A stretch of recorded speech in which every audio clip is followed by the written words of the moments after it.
ये हमारे साथ में एक यहाँ पे कंट्रोलर थे, वो हम लोग से बात करके गए और हम लोग को बाद में पता चला वो एक्सपायर हो गए। थिंग्स अनफोल्डेड कि जब खबर मिली कि ब्लास्ट हुआ तो हमने सोचा कि एक ब्लास्ट हुआ रहेगा करके, तो पता चला कि 7 ब्लास्ट हो चुके हैं, उसमें कोई कलीग्स का भी डेथ हो गया। बाद में पता चला कि कुछ तो ज़्यादा वो आवाज़ हुआ, तो फिर जब स्टेशन मास्टरों ने जब बाहर निकल के देखा तो डर था कि my wife was also working, तो वो भी उसी टाइम पे ट्रैवल करते, कैसे पता चले कि what has happened to her करके।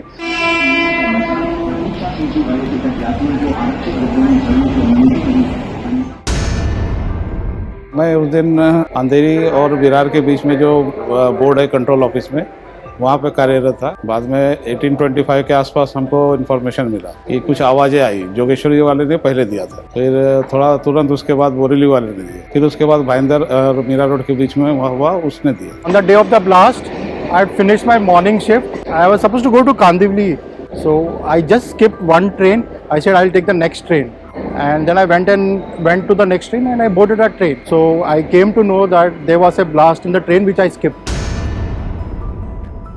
तुरंत ही फिर अपने सीनियर्स को बताया कि ऐसा ऐसा हुआ, और वही वायर जो होता है वही कट करवा दिया। वो अपना टीएमएस का एक सिस्टम होता है, सभी मोटरमैन गार्ड को कॉल करते हैं हम लोग, तो तुरंत ही हम लोग ने अगला ही 2 से ढाई मिनट में वो इन्फॉर्मेशन उनके पास चला गया, और वही कट करने के कारण जो गाड़ी जहाँ थी वहीं खड़ी हो गई। By the time I reached Jogeshwari, we got a message that there have been blasts in all the trains and all, and all the trains were being stopped and people were told to evacuate the stations. So we stopped the train there and we started evacuating the people. And then by that time there was no telephone, no mobile network, and everything was jammed.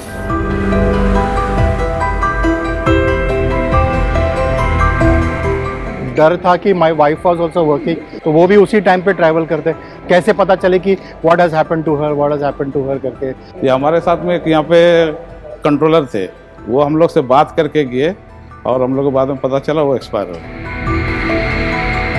उस समय तो ऐसा लगा कि जो हमको जो है अपना काम करना है बिना कुछ सोचे समझे, तो हमको ऐसा फील हुआ कि बहुत सारे लोगों को बहुत सारी तकलीफें हुई। तो आसपास जितने भी मतलब और लोग हैं उनको इन्फॉर्म किया, यहाँ के थ्रू जितना एनजीओ को बता सकते थे उन लोग हेल्प के लिए बुला लिया। पहला जो फोरेंसिक टीम था उन्होंने अपना इन्वेस्टिगेशन किया। उन्होंने जब तक हमको हैंडओवर नहीं किया, हमको कुछ नहीं करना था, हमको तब तक की ट्रैफिक बचे हुए ट्रेन्स पे जितना हो सके पब्लिक के लिए मैनेज कर रहे थे। रेस्क्यू ऑपरेशन वाले जो है उन लोग धीरे धीरे उन लोग रेस्टोरेशन का काम चालू, 8 घंटे के अंदर में गाड़ी चालू कर दिया था।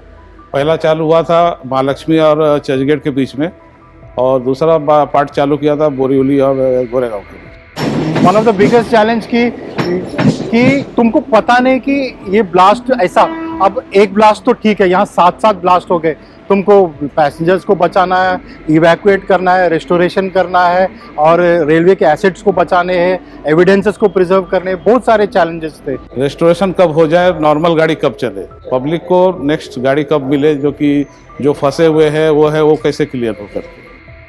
सेकेंड डे जब आया तो जब तक हमको बीइंग इनसाइडर आई न्यू कि गाड़ियाँ चलने वाली है सब कुछ करके, लेकिन पब्लिक जो थी रश में कोई कमी नहीं थी। जो नॉर्मल जो ऑफिस जा रहे थे वो लोग जा रहे थे, और स्पिरिट ऑफ मुंबई बरकरार था। देयर वाज नो इशू, देखिए पब्लिक जा रही थी एंड पैरेलल में ये इन्वेस्टिगेशन और प्रोसीजर चल रहे थे, लेकिन Mumbai was back to normal the next. यहाँ तो लोग जब चलते हैं जिस क्षण में खाली होता है बस उसी क्षण में वहाँ प्रॉब्लम होता है, बस अगले पल में क्या हुआ क्या नहीं ये मुंबई के लोग सोचते ही नहीं है, फिर अपना रोजमर्रा के जीवन में अपने आप डल जाते हैं। डे हमारा स्टार्ट होता है कि there is no routine work for us as a controller. Every day is a different challenge. मतलब we are transporting around 34 lakh people from the north to south and south to north. Every day हर एक line पे there is a train every 3 minutes, and कुछ ना कुछ आज कोई trespassing हो गया, आज कोई चेन पुलिंग हो गया, कोई ना कोई अनटूवर्ड, ऐसा कोई यूनिक मतलब एक यूनिफॉर्मिटी नहीं होता है, हर दिन कुछ ना कुछ नया होता है। हम लोग जैसे जब यहाँ पे ड्यूटी पे आके बैठते हैं तो उस ड्यूटी के दौरान घर पे क्या होता है क्या नहीं, घर पे बात करने के लिए भी हमारे पास टाइम नहीं होता है, क्योंकि यहाँ पे काम इतना ज़्यादा रहता है और कुछ ना कुछ फेलियर रहता है, तो उसको करना हमारा प्रायोरिटी पहला है। सिक्योरिटी सिस्टम तो बहुत ही रॉबस्ट है एंड इनफैक्ट अभी एडवांस में आर्टिफिशियल इंटेलिजेंस भी यूज़ करके क्रिमिनल्स का ट्रैकिंग वो सब आरपीएफ और सिक्योरिटी सब बहुत कुछ कर रही है उसके लिए कि कोई क्रिमिनल एंटर करता है तो उनका डेटाबेस में से अलर्ट्स आ जाते हैं और सीसीटीवीज़ लगे हुए, पहले सीसीटीवीज़ नहीं हुआ करता था, अभी ऑलमोस्ट इवन ट्रेन्स के अंदर भी अभी सीसीटीवीज़ लगने चालू हो गए, तो बहुत सारा फैसिलिटीज़ अभी हो रहा है सिक्योरिटी के। तभी लोग थोड़ा अलर्ट हो गए थे कि कुछ भी मतलब ऐसा कोई बैग रख के चला गया या कुछ भी अनआइडेंटिफाई वाला कुछ भी था तो वो तुरंत पुलिस को इन्फॉर्म करते थे, या फिर जैसा पुलिस को इन्फॉर्म किया या स्टेशन मास्टर को इन्फॉर्म किया तो स्टेशन मास्टर तुरंत उसको निकलवाने या टेस्ट करने की कोशिश करते थे और उसको भले गाड़ी खड़ी रहे चलेगा लेकिन उसको हटा के ही फिर जाने देते थे। Spite of all that this thing कि तुमको नेक्स्ट डे आके काम करना है, तो वो एक बहुत है कि you can not sit home and repent कि हाँ मेरे साथ बहुत बड़ा ट्रेजेडी हो गया, मैं नेक्स्ट डे ऑफिस में आऊँ, वापस आकर फिर वापस ऑफिस में लगे काम। मुंबई कभी रुकती नहीं, रात हो या दिन हो मुंबई कभी रुकेगी नहीं। यहाँ के लोगों में बहुत जोश है, मुंबई हमेशा चलता रहता है। मुंबई नॉन स्टॉप लाइक अ रेलवे नॉन स्टॉप चलेगी। Subscribe to Midday India.